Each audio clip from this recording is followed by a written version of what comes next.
एक वर्ड आता है विजुलाइजेशन, अफर्मेशन, हाँ जी। ये क्या है? विजुअलाइजेशन मतलब मैं जिनकी किताबें पढ़ती हूँ, रोंडा बर्न, उनके हिसाब से वो ये कहती हैं कि अगर हमने अपने बारे में कोई चीज़ विजुअलाइज कर ली, क्रिएटिव विजुअलाइज कर ली, या मैंने सोच लिया कि मेरे संग ऐसा होगा, तो वो चीज़ मैंने ऑलरेडी बना दी, ऑलरेडी वास्तविकता में आ गई। कहाँ?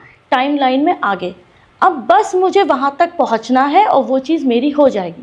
पर सिर्फ विजुअलाइजेशन से काम नहीं चलता। अगर आपको लॉ ऑफ अट्रैक्शन को अच्छे से अपने जीवन में उतारना है तो एक और चीज़ आती है जिसे कहते हैं एक्चुअलाइजेशन। Actualisation, Actualization। ये पहली बार सुन रहा हूँ। हाँ जी। तो विजुअलाइजेशन से ज़्यादा ज़रूरी है एक्चुअलाइजेशन। जैसे मान लीजिए किसी को नया घर लेना है, उसे गृह प्रवेश करना है, और वो आज सोचता है कि मैं नया घर लूँगा, इमेजिन करता है कि मैं कैसे घर में रहूँगा, बस उतना ही, उसमें अपनी भावना नहीं डालता। पर अगर वो ये सोचता है कि हाँ भाई मेरा नया घर होगा, ऐसे गृह प्रवेश होगा, ऐसे पूजा हो रही होगी, उसमें धूप बत्ती जल रही होगी, उसको वो खुशबू महसूस हो रही है, या मेरे घर में आटे का हलवा बन रहा है, और वो इस समय वो महसूस कर सकता है कि भाई खुशबू आती है जब आटे का हलवा बनता है, जब वो एक्चुअलाइजेशन में आ जाता है। मतलब उसको चीज़ यथार्थ में मिल गई है। हाँ, उसको महसूस होना चाहिए कि मुझे अभी वो चीज़ मिल गई है और मैं अपने आप को वहाँ फील कर रहा हूँ। ओके। तो वो चीज़ 100% आपकी टाइमलाइन में आगे बढ़ गई है, बन गई है, बट आपको उसी फ्रीक्वेंसी पर रहना होता है। तो आप वहाँ तक जब पहुँचेंगे तो वो चीज़ सच में आपको मिल जाएगी। अफर्मेशन क्या होता है फिर?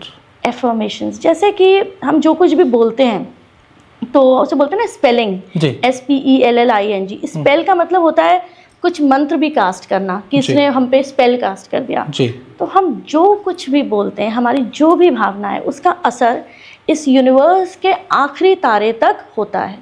मैं आज अपने बारे में क्या कह रही हूँ, मैं क्या कह रही हूँ कि मैं यार नॉर्मल हूँ, मतलब मुझे कोई ज़्यादा मेरा हेल्थ नहीं है, इश्यूज़ हैं मुझे, ये वो भी यूनिवर्स सुन रहा है। और अगर मैं कहती हूँ कि नहीं यार मैं तो बहुत वंडरफुल हूँ, मैं तो बहुत सुखी हूँ, राधा रानी की कृपा है, या मैं अपने बारे में बोलती हूँ कि मैं तो नंबर 1 कोच हूँ, सब मुझसे कोचिंग करना चाहते हैं, तो ये चीज़ मैं एफर्म कर रही हूँ। ओके। आप जो कुछ भी अपने मुँह से बोलते हैं, ये संसार उसको सच कर देता है।